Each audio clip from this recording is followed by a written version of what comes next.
A partir de agora, no ar, mais um campeão de audiência. Em um programa feito especialmente pra você. Aumente o som. Aumente o som. E vem pra festa com a gente. Contagem regressiva. 5, 4, 3, 2, 1. Começa agora. Fala pra mim.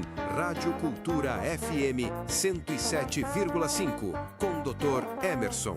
Educação, saúde e cidadania em primeiro lugar.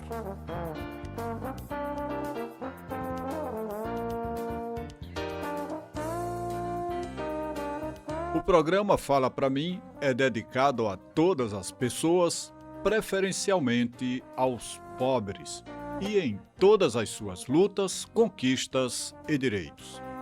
Os pobres sempre foram maioria, mas os pobres também sempre foram dominados pela grande minoria que detém o poder econômico. Mas essa realidade precisa e deve mudar. Para tanto, basta que você adote os seguintes princípios para nortear a sua vida em sociedade: o princípio da destinação universal dos bens, o princípio da solidariedade, o princípio da subsidiariedade, o princípio do bem comum e o princípio da dignidade da pessoa humana. Simples assim. Muito boa tarde, queridos irmãos, irmãs, ouvintes da Rádio Cultura e seguidores do canal do YouTube Dr. Emerson Sergipe e também do Instagram Dr. Emerson Sergipe. A partir de agora, vou falar para você o que você, com certeza, só ouve aqui no programa Fala Pra Mim: Educação, Saúde e Cidadania. Eu sou o Dr. Emerson e estarei com você até às 15 horas na apresentação de mais uma edição do programa Fala Pra Mim. Meus cumprimentos para toda a equipe do programa Fala Pra Mim: o Felisney Souza, o Digenal Alves, o Dr. Antônio Joaquim, o Carlos Miguel, o Salvador e a Núzia Costa. Com certeza, todos estarão na audiência do programa Fala Pra Mim. Cumprimentamos também aos amigos da Rádio Cultura que fazem a sonoplastia do programa. Sempre lembrando que o programa Fala Pra Mim é um oferecimento da Clínica Dermoestética. Com uma trajetória de 30 anos, a Clínica Dermoestética é referência em Aracaju e região quando o assunto é cuidado com a pele e bem-estar. Sob a direção do Dr. Emerson, a clínica oferece uma gama completa de serviços que vão desde a dermatologia clínica até procedimentos estéticos avançados, tratamento dermatológico, cirurgias dermatológicas, acompanhamento nutricional, cirurgia plástica e muito mais. Estamos situados na Avenida Engenheiro Hernan Centurion, 540 Jardim, com os telefones 999457211 ou 32137560. Dermoestética, sempre acompanhando os avanços da dermatologia.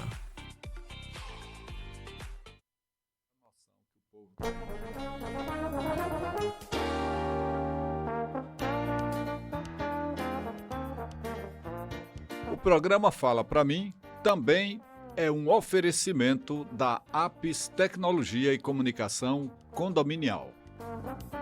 Conheça a Apis Tecnologia, segurança e inovação para o seu condomínio ou empresa. A Apis Tecnologia é referência em solução moderna para segurança e gestão condominial em todo o Brasil.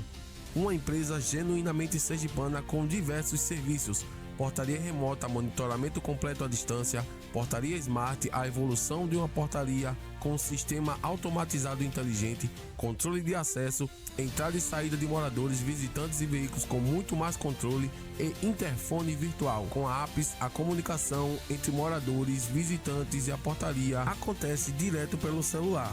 Estamos situados na Avenida Governador Paulo Barreto de Menezes, número 682, aqui na 13 de julho.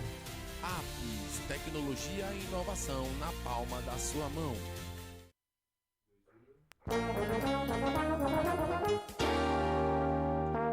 O programa Fala Pra Mim também tem o apoio cultural do Conselho Nacional do Laicato do Brasil na Arquidiocese de Aracaju. No programa de hoje teremos o nosso editorial, vamos conversar sobre saúde, sobre o envelhecimento. E teremos também a nossa dica de saúde, vamos continuar aqui com o tema cidadania. E para participar do grupo de WhatsApp do programa Fala Pra Mim, envie sua mensagem para os números 999826704, repetindo 999826704 ou 999569454, 999569454, solicitando a sua participação, dizendo lá, quero participar do grupo do WhatsApp. Você vai estar recebendo o link do programa toda semana, você pode receber informações oriundas aqui da produção do programa Fala Pra Mim, e você se comunicar, sugerir pauta, sugerir perguntas, para que a gente possa interagir através do WhatsApp.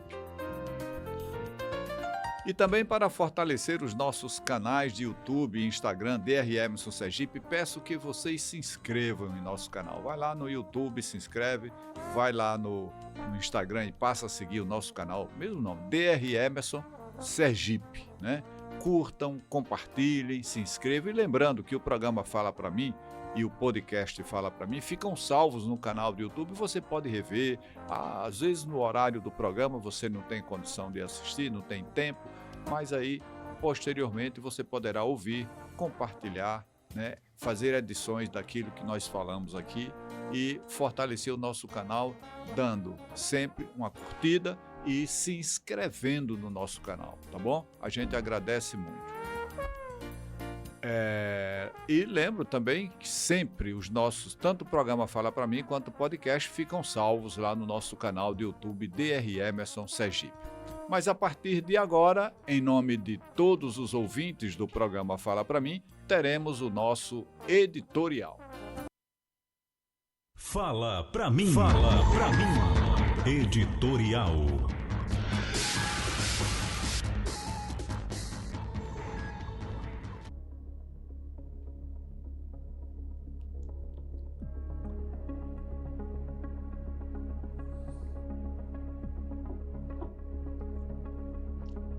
Meus amigos e minhas amigas. Um oncologista brasileiro, em determinado momento, nos disse que a meia-idade começa aos 50 e deve terminar aos 70. Os anos dourados começam aos 70 e terminam aos 80. A velhice começa aos 80 e termina aos 90. E a longevidade começa aos 90 e termina após a morte. O principal problema de uma pessoa idosa é a solidão. Geralmente, os cônjuges não morrem juntos. Alguém morre primeiro. Uma viúva ou viúvo se torna um fardo para a família. Por isso é tão importante não perder o contato com os amigos, reunir-se e se comunicar com frequência, para não ser um fardo para seus filhos e netos, que provavelmente nunca o dirão. Minha recomendação pessoal é não perder o controle da sua vida. Isso significa decidir quando e com quem sair, o que comer, como se vestir, para quem ligar, a que horas dormir, o que ler, com o que se divertir, o que comprar, onde morar. Porque se você não puder fazer todas essas coisas livremente e sozinho, você se tornará uma pessoa insuportável que será um fardo para os outros. William Shakespeare disse: "Estou sempre feliz." Sabe por quê? Porque eu não espero nada de ninguém. Esperar é sempre angustiante. Os problemas não são eternos, eles sempre têm uma solução. Acreditamos que somos os culpados pelos nossos problemas. O único para o qual não há cura é a morte.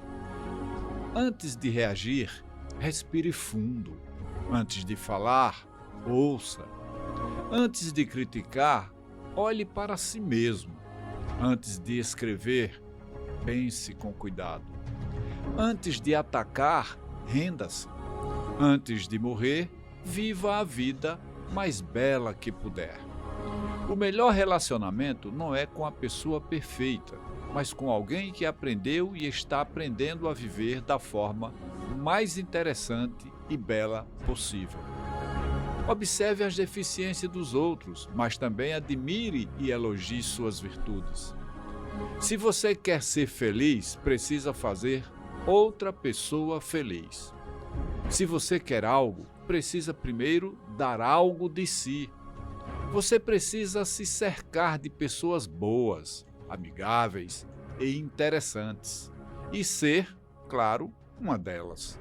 Lembre-se, em momentos difíceis, mesmo com lágrimas nos olhos, levante-se e diga com um sorriso: está tudo bem, porque somos frutos de um processo evolutivo. Pense nisso.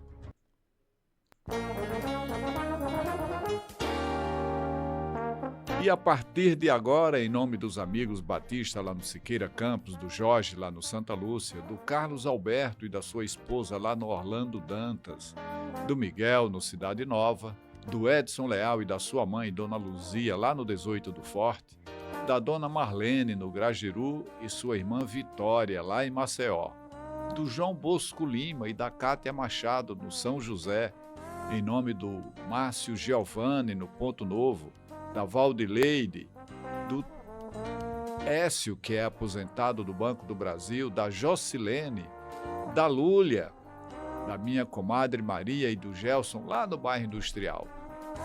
A partir de agora, em nome de todas essas pessoas que simbolizam aqui todos os ouvintes do programa Fala Pra Mim, teremos as nossas dicas de saúde. Fala pra mim, dicas de saúde.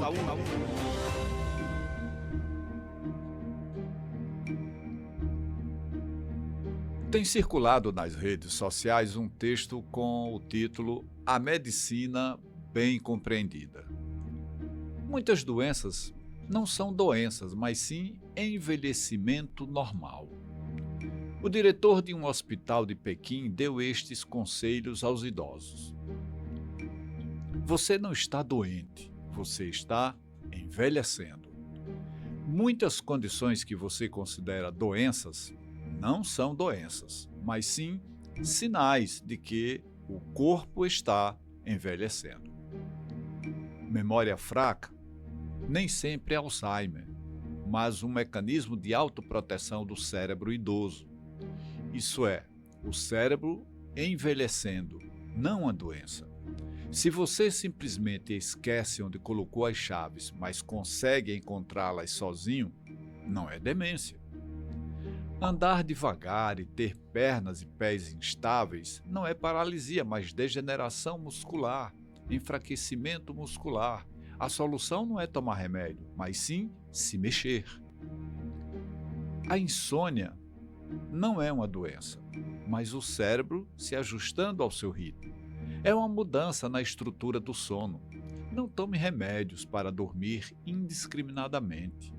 A dependência prolongada de pílulas para dormir e outros medicamentos para adormecer aumenta o risco de quedas, comprometimento cognitivo, por aí vai. A melhor pílula para dormir para idosos é tomar um pouco de sol durante o dia e manter uma rotina regular. Dores no corpo. Nem sempre é reumatismo, mas uma reação normal ao envelhecimento dos nervos. Muitos idosos dizem: meus braços e pernas doem em todos os lugares. É reumatismo? Os ossos ficam frouxos e finos, mas 99% das dores no corpo não são uma doença, mas uma condução nervosa lenta que amplifica a dor. Isso é chamado de sensibilização central, uma alteração fisiológica comum em idosos. Exercícios são a cura, em vez de tomar remédio. Se as dores persistirem, procurar um médico, geriatra, neurologista ou reumatologista, conforme o caso. Envelhecer não é uma doença, é um caminho necessário. Algumas palavras devem ser ditas aos idosos e seus filhos. Primeiro, lembrem-se, nem todo desconforto é uma doença. Segundo, muitos idosos têm medo de ficar assustados. Não se assustem com o laudo do exame físico, nem se deixem enganar por propagandas. Terceiro, o mais importante para as crianças não é levar os pais apenas ao hospital, ou para os filhos, né? Não levar apenas os pais ao hospital, mas acompanhá-los em caminhadas, banhos de sol, refeições, conversas e vínculos. O envelhecimento não é o inimigo. É outra palavra para viver, mas a estagnação é o inimigo. Mantenha-se saudável. E aqui, meus amigos e minhas amigas, encerramos as nossas dicas de saúde.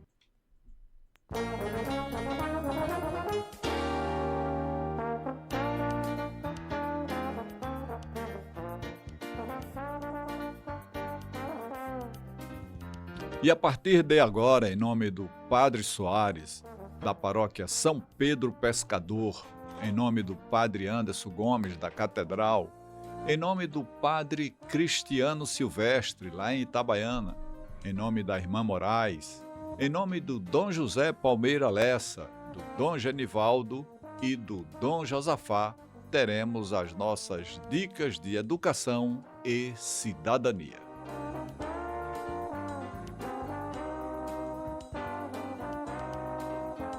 Meus amigos e minhas amigas, se acheguem, aumentem o volume do seu rádio, da sua televisão.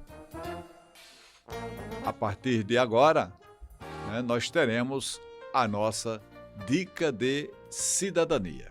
Tá? Vamos estar conversando e, com certeza, com uma abordagem que vocês só encontram aqui no programa Fala Pra Mim. Infelizmente, a maioria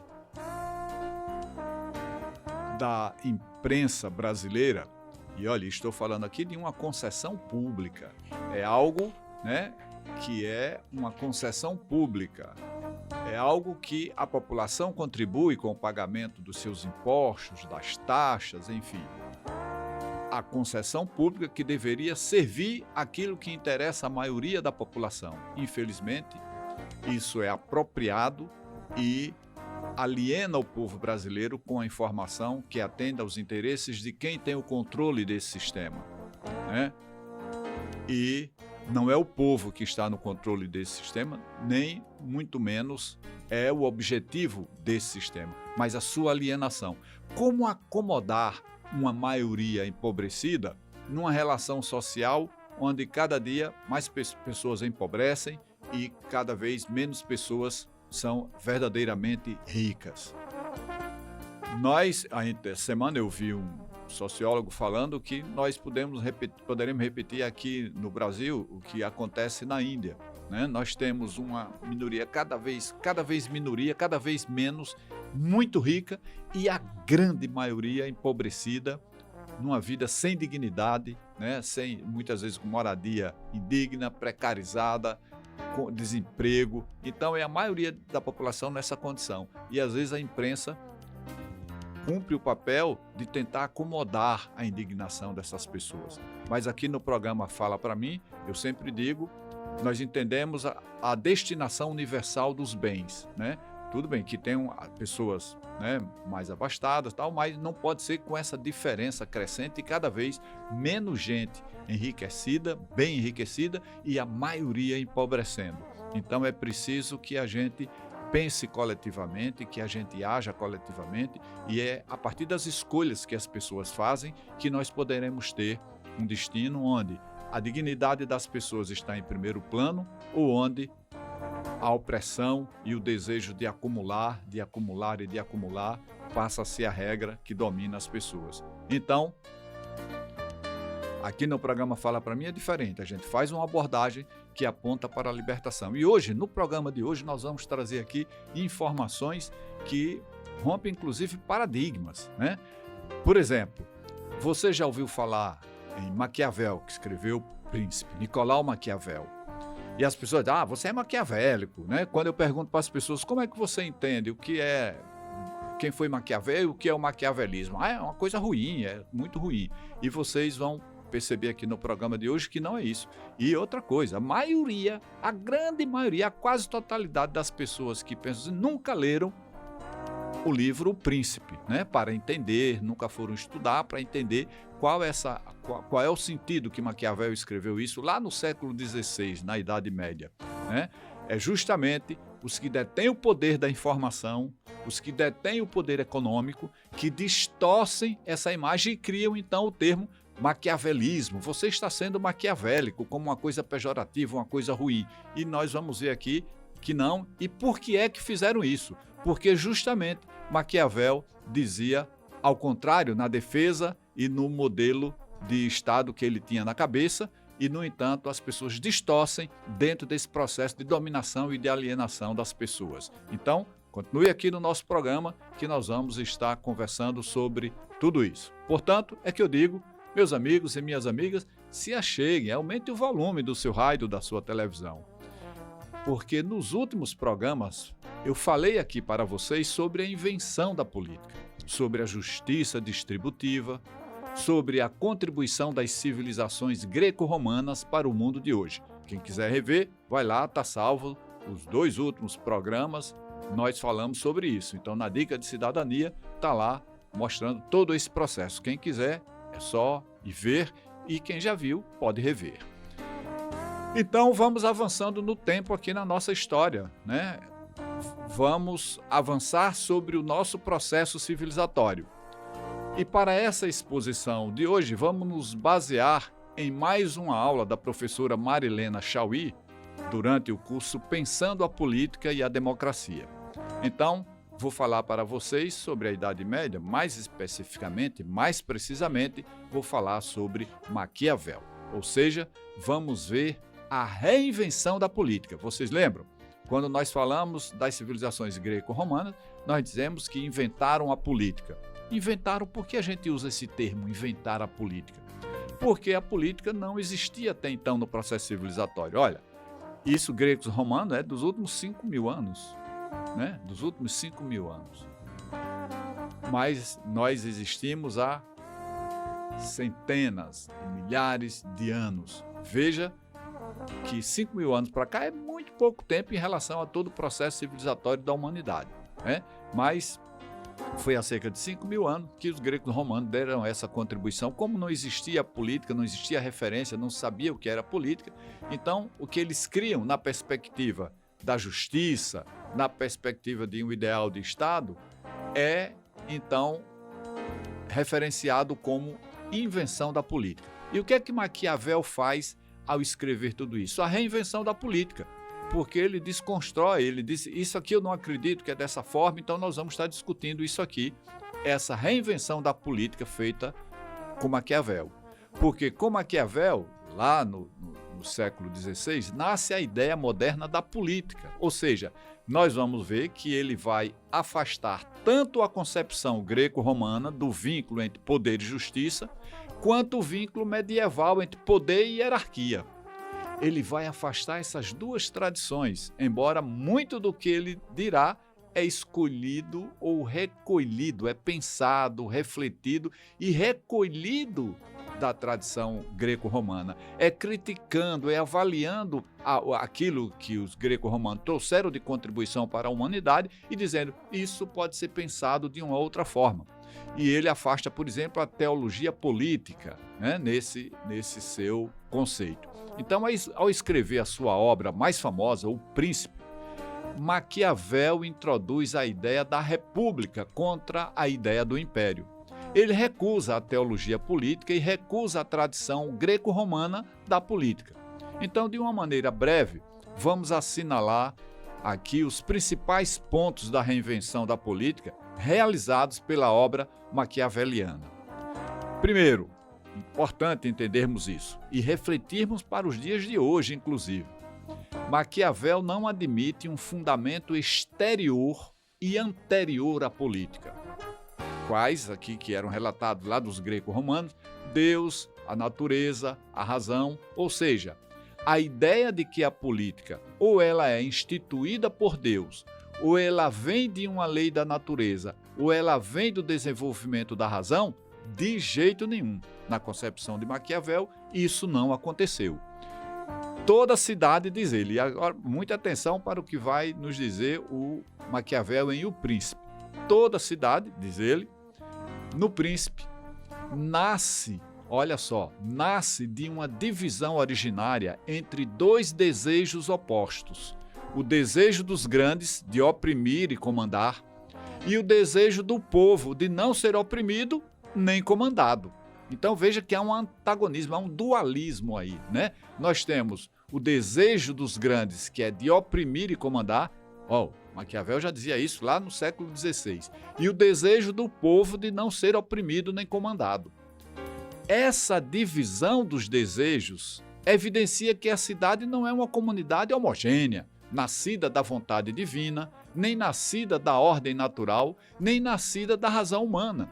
Na realidade, a cidade nasce de lutas internas, que a obrigam a instituir um polo superior ao dos conflitantes e que possa unificar as cidades e dar a ela uma identidade. Ou seja, porque existe uma divisão entre dois desejos opostos. O poder político vai surgir como o polo que separa esses dois elementos e que tem como tarefa frear o desejo de opressão dos grandes e garantir o desejo de liberdade e segurança do povo. Ou seja, esse é o príncipe, o verdadeiro príncipe. Então, a política nasce, segundo Maquiavel, das lutas sociais. E ela é obra própria da sociedade.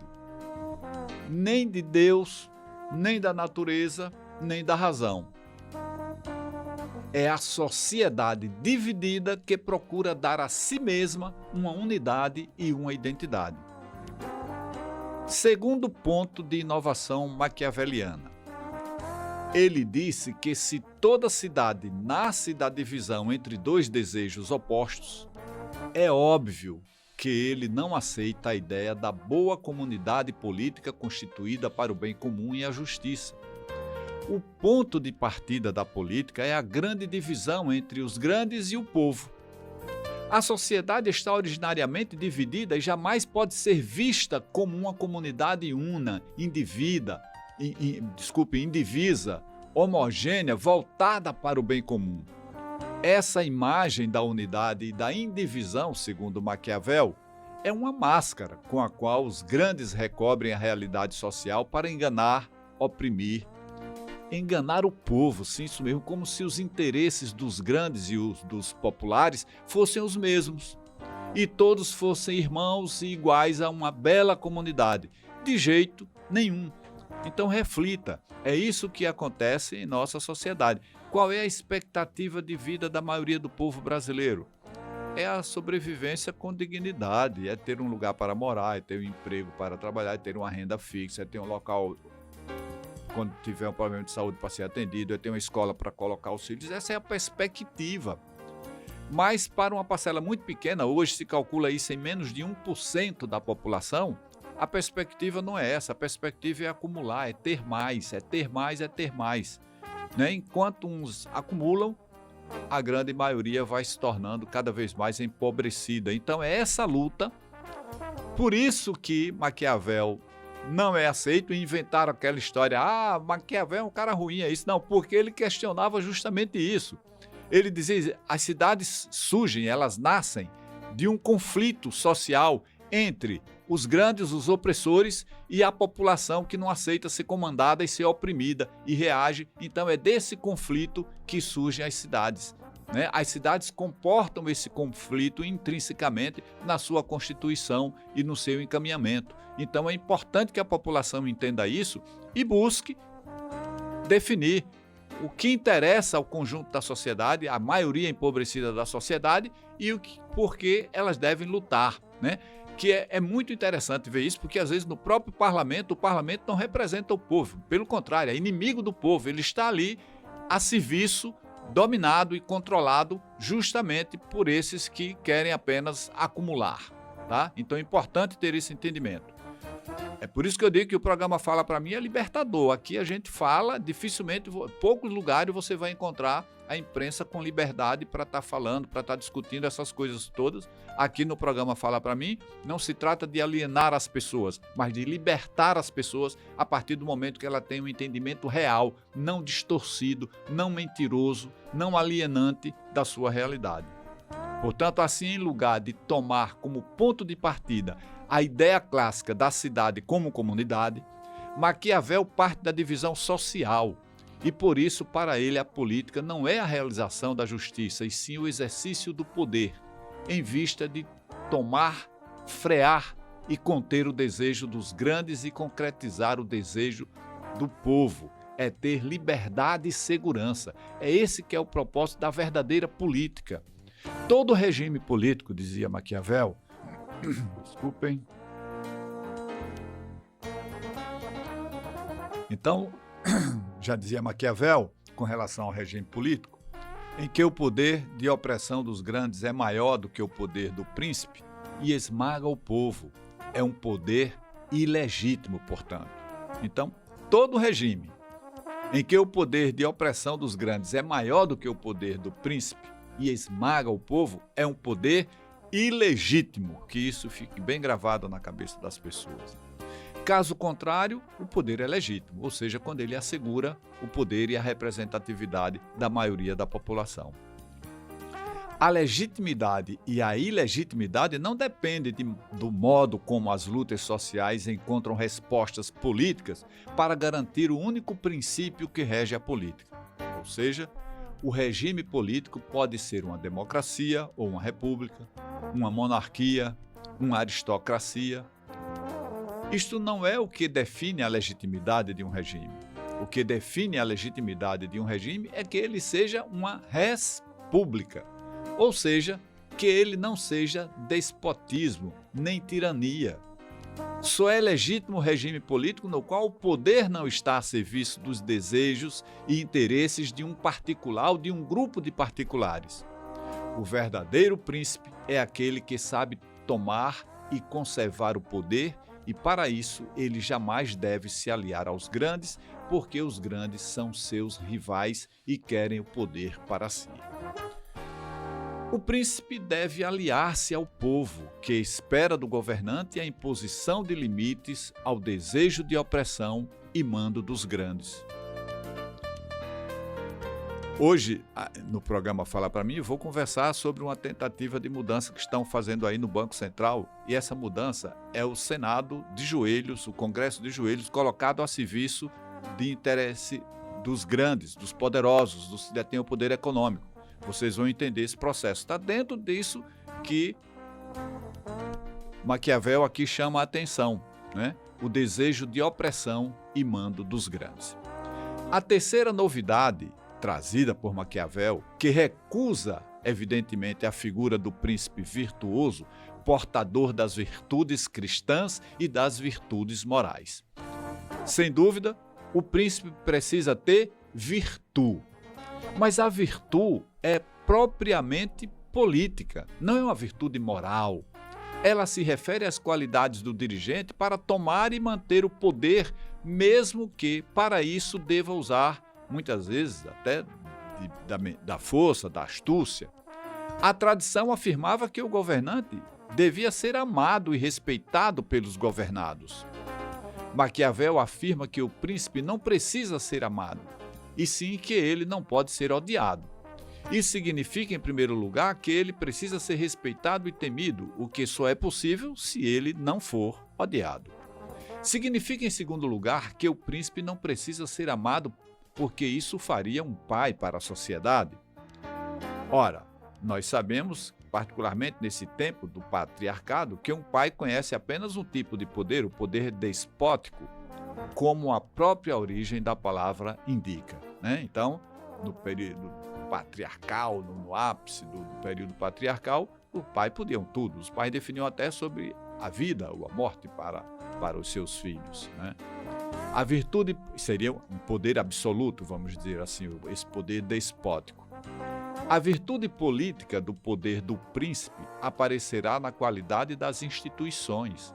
Aquelas instituições que ele souber criar e manter, aparecerá também na capacidade que ele tiver para enfrentar as ocasiões adversas, isso é, a fortuna. E aqui é uma outra palavra que, para ler Maquiavel, precisa entender isso, que é baseado tudo que ele fala na virtude e na fortuna, mas a fortuna não tem o sentido que tem hoje. A fortuna tem o sentido que tem hoje, foi depois de Maquiavel, depois que Maquiavel tem escrito isso, aí se coloca essa questão hoje na fortuna, que é essa questão da acumulação, de ter muito dinheiro. É outra distorção com relação a essa palavra. A palavra fortuna, originariamente, durante muito tempo, o sentido dela, e foi o sentido que Maquiavel usou, foi o sentido chamando a atenção da imprevisibilidade, né? A questão da sorte, o acaso, a contingência. Quem administra tem que ter virtude e tem que ter fortuna, ou seja, tem que ter esse cuidado, estar atento para a imprevisibilidade, para a mudança das situações. De repente tem uma epidemia, tem um enfrentamento, tem um problema, o desemprego aumentou e tal. Então, essas imprevisibilidades, ele tem que estar atento para se antecipar, para resolver na perspectiva de manter aquele estado de desejo, ou seja, que seja um estado que interesse a maioria empobrecida, a maioria da população. Então, Maquiavel se celebrizou pelo par virtude, fortuna. Virtude, fortuna. Ou a virtude e a imprevisibilidade dos acontecimentos. A virtude é a força de vontade racional e a fortuna é o acaso das circunstâncias e dos acontecimentos. A virtude do príncipe não consiste em um conjunto fixo de boas qualidades morais. A virtude do príncipe é a capacidade do príncipe para ser flexível às circunstâncias, mudando com elas para agarrar e segurar a fortuna, a imprevisibilidade, o acaso. Em outras palavras, um príncipe que agir sempre da mesma maneira e de acordo com os mesmos princípios em todas as circunstâncias, fracassará. E ele não terá virtude alguma, ou seja, para ser senhor das circunstâncias, o príncipe deve mudar com elas. E como elas, ser volúvel, inconstante, pois somente assim saberá agarrar e vencer as circunstâncias, né? A imprevisibilidade. A fortuna, diz Maquiavel, é sempre favorável a quem souber agarrá-la. Fortuna, volto a dizer, aqui não é a questão da acumulação de riqueza, mas a fortuna aqui nesse sentido é a atenção que se tem à imprevisibilidade, ao acaso, né, aos acontecimentos. Há ocasiões em que a república exige que o príncipe seja cruel, outras em que ele deve ser magnânimo, generoso, misericordioso. As circunstâncias podem exigir que ele seja astuto e dissimulado, ou pelo contrário, que ele seja leal e sincero. Sua virtude é medida pelos efeitos benéficos da sua ação para a República e para as instituições públicas. São essas ideias que levaram os opositores de Maquiavel, olha aqui, atenção, são essas ideias que levaram os opositores de Maquiavel, isso aqui é aquela coisa que a gente pode ter até em corte para botar nas redes sociais, que é importante para esclarecer as pessoas, né? Com isso gravado, isso aí podem retirar do programa e colocarem isso, o que vamos falar agora. São essas ideias que levaram os opositores de Maquiavel, desde o início da sua obra até os nossos dias, a falar em maquiavelismo e maquiavélico para designar o governante maléfico, perverso, mentiroso, cruel e astuto. Como podemos observar, não há maquiavelismo no pensamento maquiaveliano, mas sim a crítica e o moralismo astuto e maléfico dos grandes que usam esse moralismo para oprimir, dominar e explorar o desejo popular de liberdade e segurança. Vou falar para vocês agora, já fizemos essa reflexão aqui sobre Maquiavel e é importante entendermos isso que nós acabamos de falar agora é importante, é um exemplo claro de como as informações são trabalhadas de modo alienante, distorcido. Quem quiser pega o livro Príncipe, vai ler sobre o príncipe, vai ler, mas lê com essa concepção que nós estamos conversando aqui, esse alerta, o significado das palavras. Qual é o significado da palavra virtude? Qual é o significado da palavra fortuna para a época? E por que é que se difundiu essa ideia de que Maquiavel é assim? Porque Maquiavel justamente questionava esse modelo de Estado, dizendo que o Estado surge do conflito entre os desejos. O desejo dos poderosos de acumularem poder e riqueza e da população de não aceitar esse comando, de não dizer isso não é justo, isso não é possível. É esse o conflito. Então ele questiona e diz, o verdadeiro, o príncipe é aquele que com virtude e com moral se coloca na defesa do desejo da população, do desejo do povo. Então os que detêm o poder não querem isso. Então eles distorcem. E aí a maioria da população tem essa concepção. Maquiavel é uma coisa ruim, é uma coisa maléfica. Né? Maquiavelismo é muito ruim. Você está sendo maquiavélico.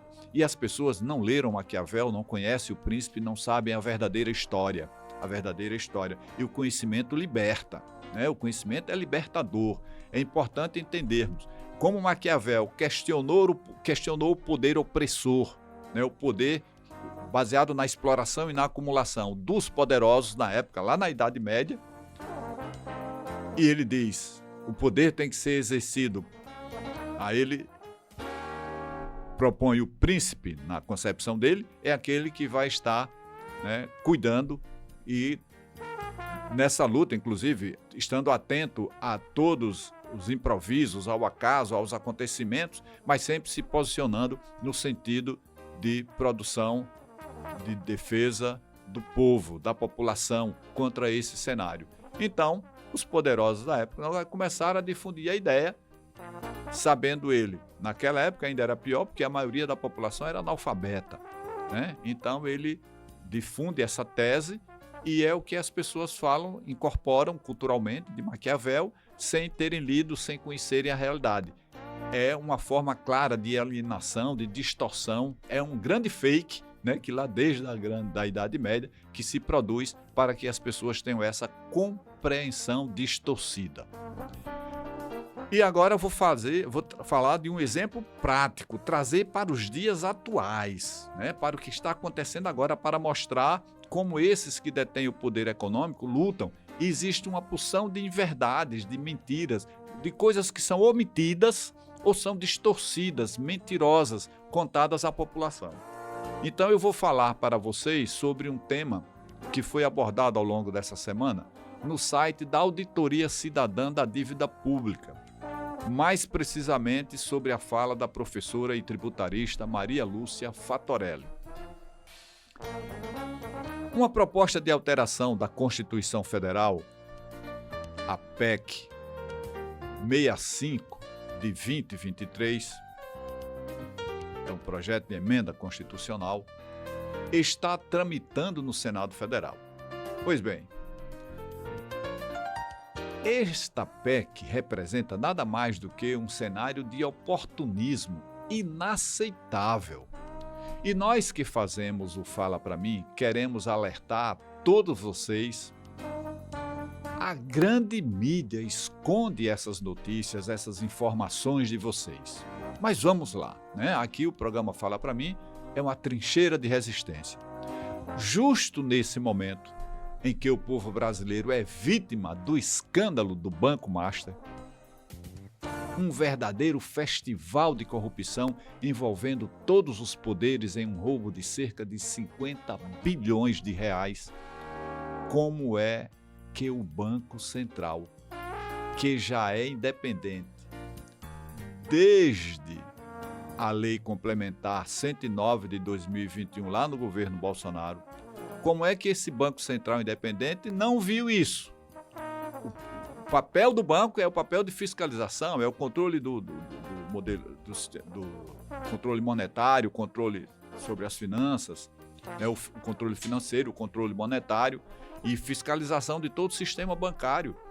E como esse banco... Pior, nós já contamos aqui, né? Foi nesse governo que foi dada a possibilidade de Vorcaro Nesse governo lá de 2000, dessa época, que torna o Banco Central independente, foi nesse mesmo governo com a indicação do presidente do Banco Central que nós tivemos o reconhecimento de Vorcaro, né, para adquirir, se tornar acionista majoritário e dentro de um grupo de acionistas majoritários do Banco Master. Então, nós já contamos aqui essa história. Então, essa é uma pergunta que não pode calar. Como o Banco Central não viu isso? Como não viu toda essa fraude ser montada? Como o Banco Master, que tinha um capital em outubro de 2025 de pouco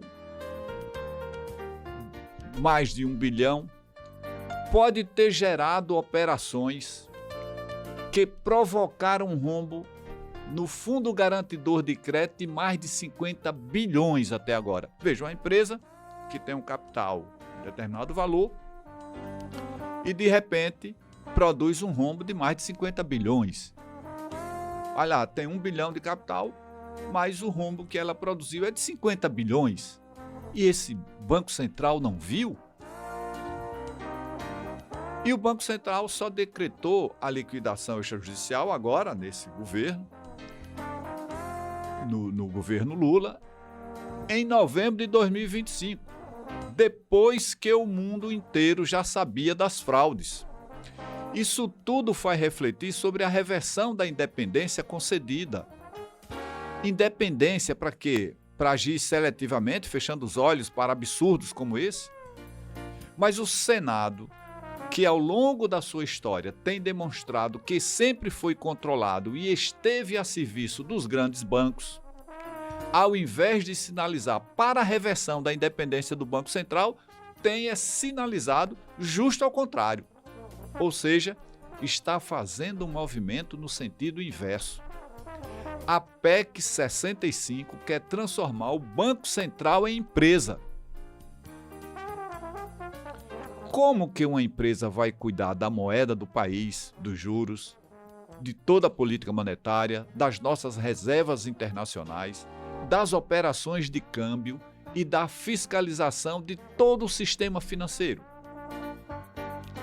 Como que uma empresa vai continuar recebendo trilhões em títulos públicos? Isso mesmo, trilhões em títulos públicos. E em diversos programas, ao longo da nossa história aqui do programa Fala Pra Mim, nós já explicamos essa questão da dívida pública, né, que a grande mídia retrata, está crescendo a dívida pública, está crescendo a dívida pública. Algo que nunca foi auditado e que é cheio de imoralidades, de ilegalidades, de ilegitimidades na sua Constituição. Sim, o Tesouro Nacional doa para o Banco Central, o Tesouro Nacional doa para o Banco Central quase 3 trilhões em títulos públicos. Além disso, ainda paga juros sobre esses títulos doados com esse dinheiro que o Banco Central remunera diariamente a sobra de caixa dos bancos. O dinheiro que os bancos não emprestam. Veja que absurdo. Veja que absurdo, meus amigos e minhas amigas. A grande maioria do povo brasileiro não sabe disso. Muitos de vocês que me ouvem agora com certeza não sabem disso. São as coisas que são montadas para atender. Quem controla tudo isso é o grande empresariado. São os grandes bancos. E hoje, oligopolizados, né, são poucos grandes bancos do mundo, né, tem aí poucos bancos, 2 bancos brasileiros, mas bancos que controlam tudo isso. Aí veja, o banco tem o capital, tem o dinheiro. Vai entender por que é que a taxa Selic tem dificuldade para baixar, porque o Banco Central não baixa a taxa Selic. Aí o que é que a grande imprensa, o que é que a Globo diz todo dia? Porque precisa controlar a inflação. Se não tiver os juros altos, a inflação fica incontrolável, vai subir. Esse é o argumento, é essa a grande mentira. É essa a grande mentira que dizem. E eles não dizem isso aí, que aqui no programa Fala Pra Mim nós estamos dizendo. O Banco Central recebe trilhões em títulos do Tesouro Nacional. E o que é que ele faz? O que é que o Banco Central faz? O Banco Central paga um dinheirão de juros para os bancos, remunerando diariamente a sobra de caixa dos bancos. Vamos entender isso?